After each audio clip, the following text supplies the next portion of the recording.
me ha decidido afrontar este nuevo reto es, bueno, sobre todo que Martí me propuso afrontar este reto y, bueno, sobre todo por categoría, que es una categoría importante. Y, bueno, es un reto para mí a nivel de trabajo.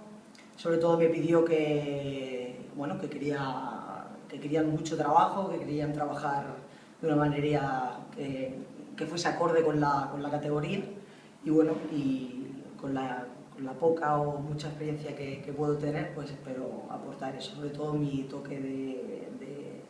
de trabajo, que eso no va a faltar, sobre todo trabajo, y dar mi toque de identidad al equipo. Lo positivo que hemos encontrado de Sonia, y que creo que ella ha sido corresponsable, es que hemos encontrado mucha ilusión, muchas ganas de trabajo y sobre todo un reto muy difícil en el que preparamos una nueva temporada, una temporada en segunda categoría nacional y con medio equipo nuevo, por lo que supone tanto un reto tanto deportivo como incluso curricular, ¿de acuerdo?